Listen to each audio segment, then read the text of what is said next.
Assalamualaikum warahmatullahi wabarakatuh. Halo adik-adik, bagaimana kabarnya? Tetap terus jaga kesehatan ya, selalu patuhi protokol kesehatan. Nah, adik-adik, kali ini kita akan membahas materi mengenai pertidaksamaan linear dua variabel dan pertidaksamaan kuadrat dua variabel. Sebenarnya kakak yakin bahwa adik-adik sudah tidak asing lagi dengan istilah pertidaksamaan linear maupun istilah pertidaksamaan kuadrat. Namun, agar lebih memahaminya, sekarang adik-adik ikuti kembali pembelajaran hari ini ya. Let's go to the video. Nah, adik-adik, sekarang coba amati pertidaksamaan berikut, yaitu Y kurang dari 3X ditambah 2. Setelah kita perhatikan dengan seksama, sekarang coba kita jabarkan pertidaksamaan berikut. Jika kita jabarkan, kita dapat memperoleh informasi yang pertama, pertidaksamaan tersebut terdiri dari dua variabel, yaitu variabel X dan variabel Y.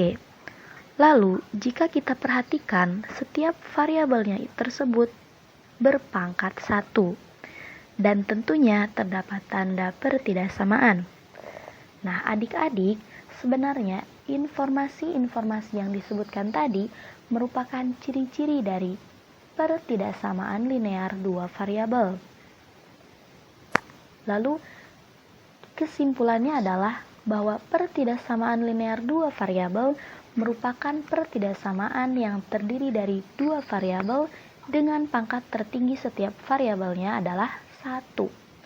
Nah, lalu bagaimana dengan bentuk umumnya? Bentuk umum dari pertidaksamaan linear dua variabel yaitu Y bintang PX ditambah Q.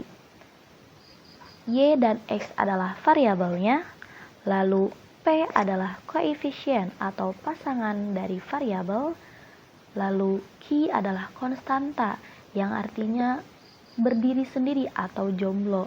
Nah, lalu tanda bintang itu merupakan tanda pertidaksamaannya, bisa kurang dari, lebih dari, kurang dari sama dengan, atau lebih dari sama dengan. Nah, sesuai dengan tujuan pembelajaran hari ini, sekarang kita menuju ke cara menentukan daerah penyelesaiannya. Di sini terdapat beberapa langkah penyelesaian.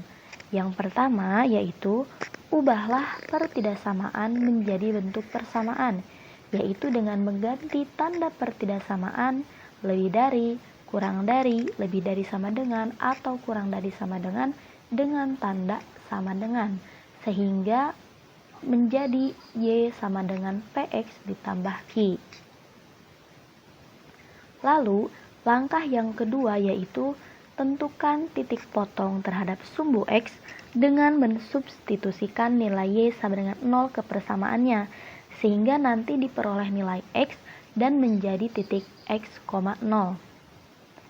Nah, langkah selanjutnya yaitu tentukan titik potong terhadap sumbu Y dengan mensubstitusikan nilai X sama dengan 0 ke persamaannya, sehingga nanti diperoleh nilai Y dan menjadi titik 0, Y. Nah, dapat dipahami ya adik-adik? Sekarang ke langkah selanjutnya. Langkah selanjutnya yaitu gambarkan titik-titik yang tadi kita peroleh ke grafik atau ke koordinat kartesiusnya. Seperti yang tersedia di gambar ini ya, di mana di sini terlihat ada titik X, 0 dan titik 0, Y. Awas jangan tertukar ya adik-adik. Untuk titik X, 0 itu titiknya berada pada sumbu X, sedangkan untuk titik 0, Y itu titiknya berada pada sumbu Y. Nah, jika sudah, sekarang kita tarik garis yang menghubungkan antara titik X, 0 dan titik 0, Y. Selanjutnya yaitu uji titik 0, ke persamaan dengan memasukkan nilai X sama dengan 0 dan Y sama dengan 0 ke persamaannya. Lalu, jika titik 0, hasilnya sesuai dengan pertidaksamaan awal, maka daerah penyelesaiannya yaitu ke arah titik 0, nya. Dan jika hasilnya tidak sesuai dengan pertidaksamaan awal, maka daerah penyelesaiannya itu ke arah berlawanan dengan titik 0,0. Di sini bisa adik-adik lihat contoh daerah yang menuju ke arah titik 0,0. Lalu di sini juga terdapat contoh daerah penyelesaian yang berlawanan arah titik 0,0. Nah, adik-adik pasti bertanya, apa sih bedanya tanda lebih dari, kurang dari, lebih dari sama dengan kurang dari sama dengan? Sebenarnya perbedaannya itu terdapat pada penggambaran garisnya. Jika tanda lebih dari atau kurang dari, grafik yang digambarkan itu garis putus-putus. Seperti ini adik-adik. Nah, bisa dilihat di gambar tersebut, garisnya itu merupakan garis putus-putus.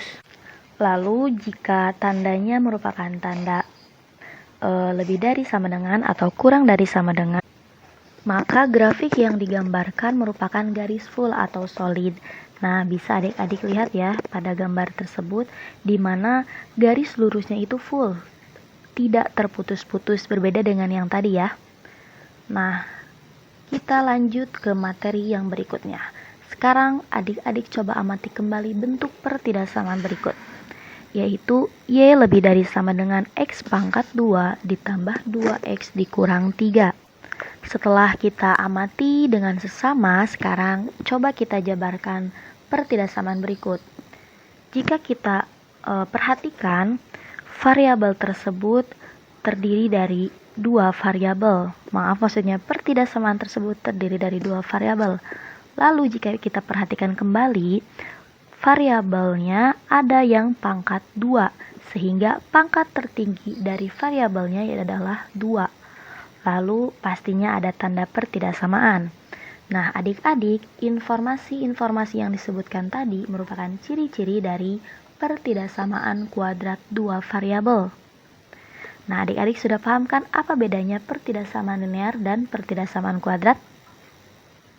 Nah, selanjutnya maka kita dapat menyimpulkan pengertian dari pertidaksamaan kuadrat dua variabel adalah pertidaksamaan yang terdiri dari dua variabel dengan pangkat tertinggi variabelnya adalah 2. Lalu bagaimana dengan bentuk umumnya?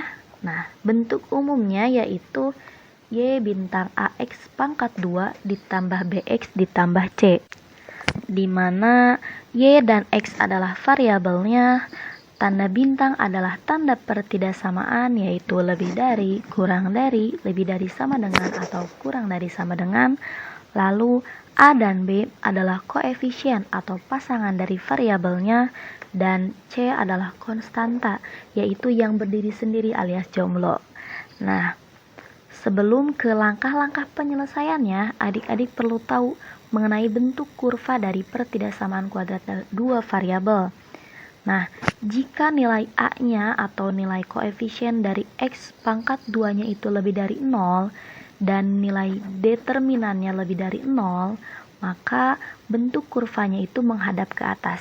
Di sini bisa adik-adik lihat kurvanya menghadap ke atas, sehingga titik puncaknya berada di bawah.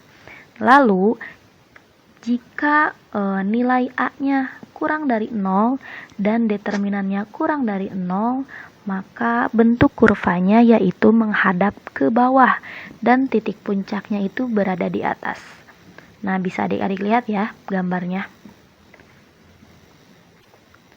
Nah, lalu pasti adik timbul lagi pertanyaan, determinan itu apa? Rumusnya bagaimana? Nah, untuk mencari determinan itu gampang adik-adik, rumusnya yaitu P pangkat 2 dikurangi 4AC. Jadi kita tinggal mensubstitusikan nilai dari B, A, dan C dari persamaan ke rumus tersebut.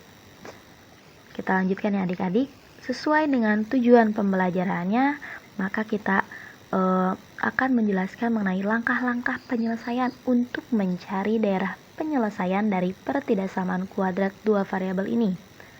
Nah, yang pertama yaitu ubahlah pertidaksamaan menjadi bentuk persamaan, yaitu dengan mengganti tanda pertidaksamaan lebih dari, kurang dari, lebih dari sama dengan, atau kurang dari sama dengan tanda sama dengan, sehingga nanti terbentuk persamaan Y sama dengan AX pangkat 2 ditambah BX ditambah C. Lalu langkah selanjutnya yaitu tentukan titik potong terhadap sumbu X-nya dengan mensubstitusikan nilai Y sama dengan 0 ke persamaannya, sehingga nanti diperoleh nilai X. Nah, untuk pertidaksamaan kuadrat nanti diperoleh nilai X-nya itu ada dua, ada X1 dan X2, sehingga nanti dapat menjadi titik X1,0 dan X2,0. Jadi dari langkah ini kita dapat menemukan dua titik baru. Selanjutnya, tentukan titik potong terhadap sumbu Y dengan mensubstitusikan nilai X sama dengan 0 ke persamaannya, sehingga nanti diperoleh nilai Y dan menjadi titik 0, Y. Nah, selanjutnya kita tentukan titik puncaknya adik-adik. Rumus untuk mencari titik puncaknya yaitu bisa dilihat oleh adik-adik, yaitu min B per 2A, min B pangkat 2 min 4AC per 4A, di mana min B per 2 itu sebagai X-nya jika dalam titik, lalu min B pangkat 2 dikurang 4AC per 4A itu sebagai Y-nya adik-adik. Jadi nanti diperoleh titik puncak X, Y. Nah, tadi kan kita sudah memperoleh titik potong terhadap sumbu X, titik potong terhadap sumbu Y, dan titik puncaknya. Jadi kita sudah memperoleh 4 titik.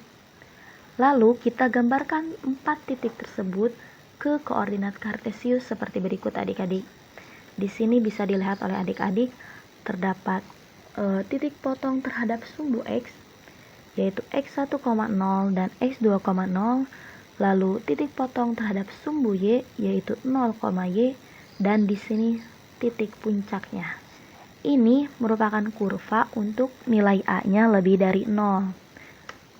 Lalu untuk kurva yang nilai A-nya kurang dari 0 di sini bisa adik-adik lihat titik puncaknya berada di atas.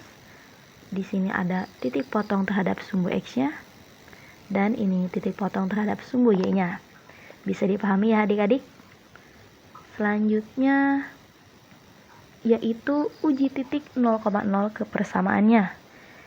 Jika titik 0,0 hasilnya sesuai dengan pertidaksamaan awal, maka daerah penyelesaian ke arah titik 0,0.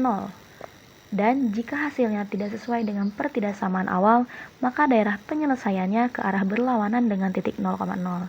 Bisa dilihat oleh adik-adik, ini terdapat contoh gambarnya, yaitu untuk yang sebelah kiri ini merupakan grafik yang menuju titik 0,0, dan untuk sebelah kanan ini merupakan grafik atau kurva yang berlawanan titik 0,0. Bisa dipahami adik-adik? Sekarang perbedaan tanda terhadap kurvanya. Seperti tadi pada pertidaksamaan linear, sebenarnya perbedaannya itu hanya pada penggambaran kurvanya saja. Jika tanda lebih dari atau tanda kurang dari, kurva yang digambarkan itu dengan garis putus-putus seperti pada gambar berikut adik-adik. Bisa dilihat kurva tersebut digambarkan dengan garis putus-putus seperti ini adik-adik. Nah, lalu bagaimana dengan tanda lebih dari sama dengan atau kurang dari sama dengan? Maka kurvanya itu digambarkan dengan garis full atau garis solid. Di sini bisa adik-adik lihat kurvanya itu, tepian garis kurvanya itu garis yang full atau solid adik-adik. Nah, bagaimana adik-adik dapat dipahami ya? Jika masih ada yang kurang dipahami atau masih belum paham, coba adik-adik susun pertanyaan, kita diskusi di grup WhatsApp ya. Jangan diam aja, kakak tunggu pertanyaan dari kalian, kita diskusi bareng-bareng. Nah, mungkin cukup sekian yang dapat kakak sampaikan. Mohon maaf atas segala kesalahan dan kekurangannya. Wassalamualaikum warahmatullahi wabarakatuh.